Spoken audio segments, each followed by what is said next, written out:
You are Black in the Green Room at the Debbie Allen Dance Academy, and this is your space to find out the latest and greatest updates on Dada. Joining me in the room are playwright and the creator, executive producer, and showrunner of The Miss Pat Show, Jordan Cooper, along with pose writer, consultant, and co-executive producer of Legendary Jack Mizrahi. They are both here today to talk about the second annual Remember My Name Ball at Dada. Welcome to the room, family.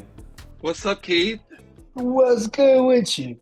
Jordan, it's good to see you again, and Jack, it's fantastic to meet you. You as well. Thank you for having us. We are so excited for Yes. next Saturday. Yes, so excited. What are you most excited about, Jack?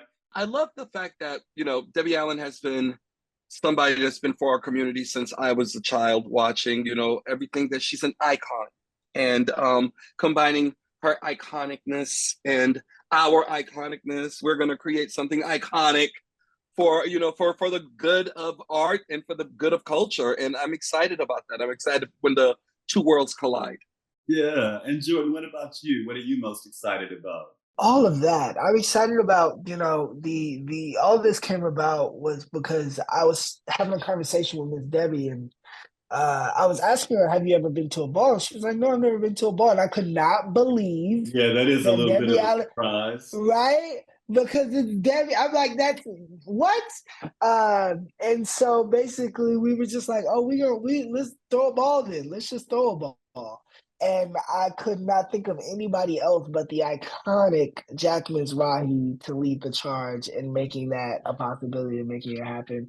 I'm just excited to just be in the space with all the joy and the celebratory just energy of it all, and all of us taking the time to not only celebrate ourselves and celebrate the community and celebrate the legacy of those we've lost, but also celebrating those who are here right now in this moment, who are making their own path in this thing called ballroom. And Yeah. what's so beautiful about ballroom too is that, it comes from the legacy of the slave ships, in the sense of like when we came over here, we were given nothing. Everything was stripped away from us.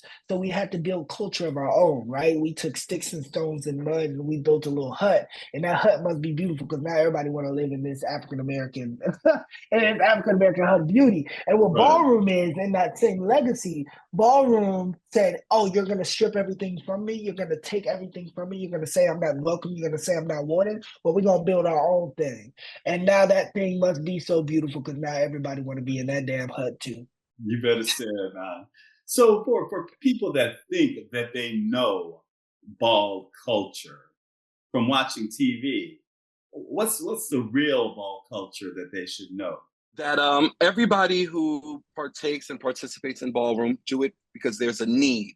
There's an innate need to feel that you belong, that you have a voice, and there's an innate need to release this energy and this talent that you know that you have, whether it's as a commentator or it's as a ballroom promoter or it's as one of our icons or pioneers in a category of one of our voguers.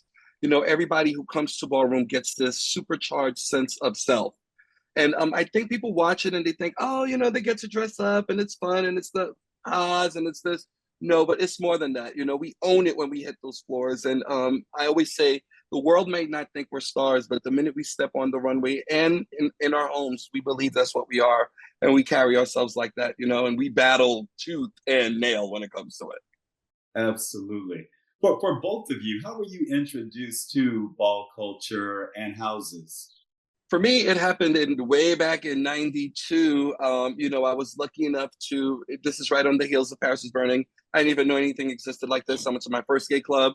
I got a flyer to come to a ball, and I thought it was like a dress-up formal ball. I was like, what is this, like Cinderella?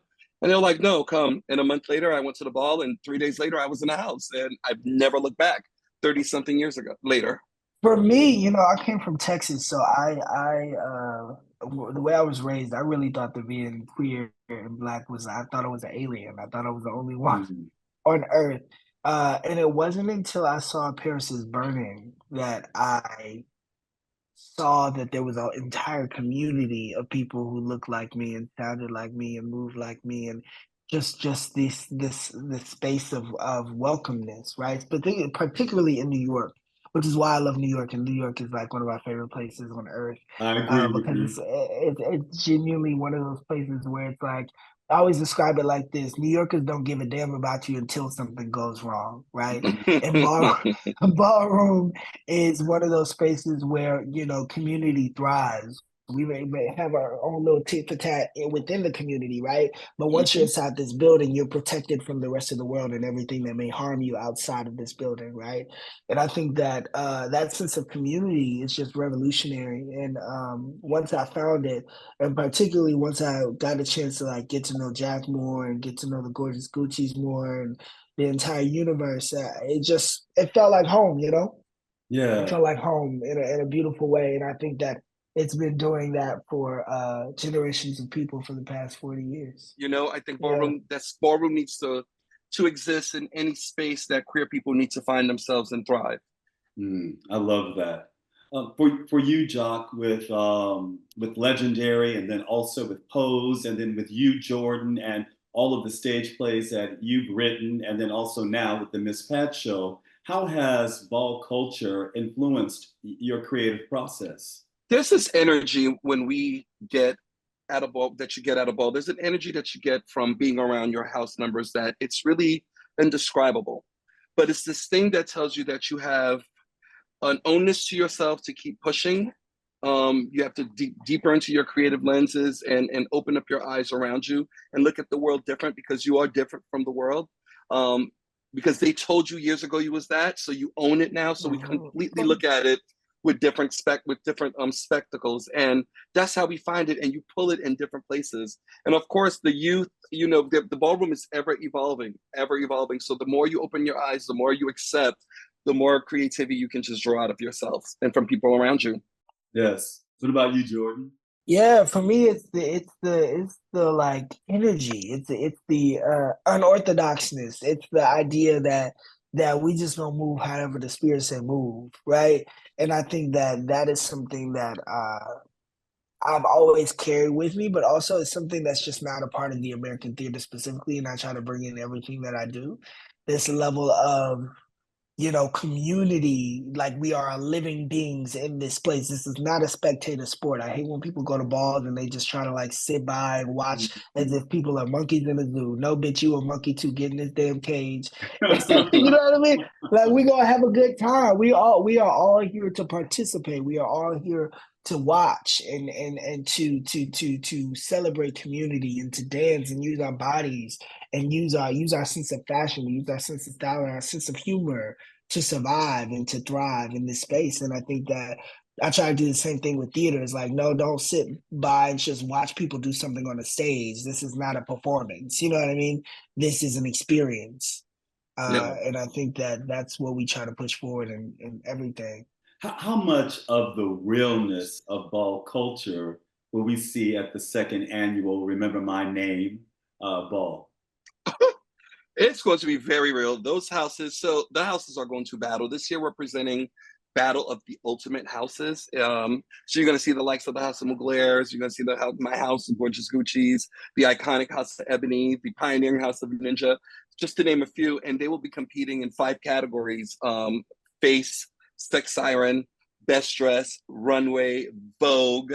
And it's a battle of supremacy. The house that stands at the end is going to win all 5 of those trophies and walk away the ultimate house at the Remember My Name Ball 2024.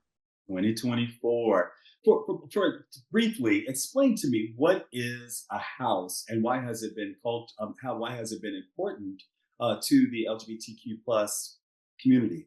The aspect of the house was building a home for kids and for queer people who were considered themselves, they were misfits. They surrounded themselves together, they built a social network, and that became a house. And within that house structure you would have 2 leaders, a mother and a father, who would help guide these kids through, not just through ballroom and battling on the runway, but through life, helping them manage the impossibilities that they're facing when they're told that they're nobody and they're dying of AIDS and they're on drugs and they're facing homelessness and all the things that attacked us. So that still attacked us to this day. So that was just a comfort zone that we built within the community so that everybody has a home.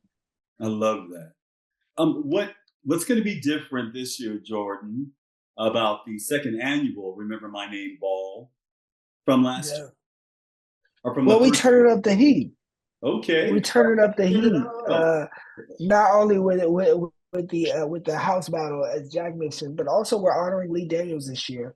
We're honoring him as being a pioneer and a trailblazer for queerness in film and television. He along with Jack and along with a lot of folks in the community were queer before it was cute. Right Mm. before everybody wanted to do it, everybody was wanted to say it out loud. They were bold. He was bold in his storytelling and unwavering and never caring about what anybody said or what anybody thought. And that is why we are saying to the entire event, everybody attending, that we need to remember his name. We need to remember Lee Daniels' name in the midst of it all. Yeah. Yeah, I love that. So, what's up for both of you individually outside of the ball? Well, I'm constantly traveling, so I got a lot of events. I'm producing a lot of content for television and digital media. So I got a lot of work ahead of me. I have my annual awards ball, which is like 35th year that we've done it. It holds the inaugural Ballroom Hall of Fame. So it's a big part of ballroom legacy that honors way back from the pioneers who started it to the future. So it's definitely my thing every year to just make sure that it happens. So this year, we're really definitely trying to push the community to understand what's happening during this election year.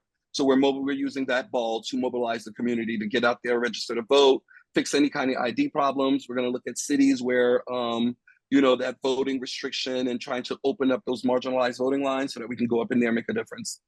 What about you, Jordan? Yeah, I'm just running around, just like Jack. Jack, keep a job, Mizrahi. Come on Jack is now. always working.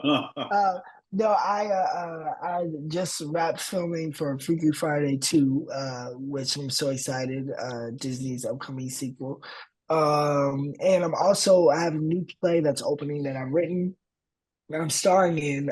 We're having our world premiere in Baltimore this year, starting in September 18th through October 16th, I believe, called Oh Happy Day. Donald Lawrence is doing the music for it, and it is a time. It is like my own adaptation of Noah's Ark, modern day, taking place in Mississippi. So I can't wait for people to see it. It's going to be a trip. Yes, nice. Who are some other special guests that will be at the second annual Remember My Name Ball? Oh, the T is we had to listen. These judges, listen. Not only Jack Mizrahi, but we also got Mama Knowles. We got Miss Tina Knowles. We also have Debbie Allen. We also have Billy Porter. We also have Lena Waithe. We also have myself. We also have Deshaun. Deshaun Wesley is going to be our commentator this year. So we're just so excited. So many icons, so many legends, and yeah, we you never know who's gonna pop up. We had some pop-ups last year Yeah, we did have some pop-ups last year. we had some pop-ups last year that you never know who you're gonna see at the Remember My Name Ball. Yes. And where can everyone find both of you on social media? I'm on Instagram as Jack Mizrahi. On all social media, that's my handle, and you can find me playing Fortnite too. Jack Mizrahi, let's get down in the fields. I love it. You can find me on Instagram at Jordan E. Cooper, all one word, Jordan E. Cooper. All right. And everyone, for more information on the second annual Remember My Name Ball at the Debbie Allen Dance Academy, go on over to www.debbieallendanceacademy.com. Until next time, this has been Keith Underwood right here, Black in the Green Room, live from the Debbie Allen Dance Academy.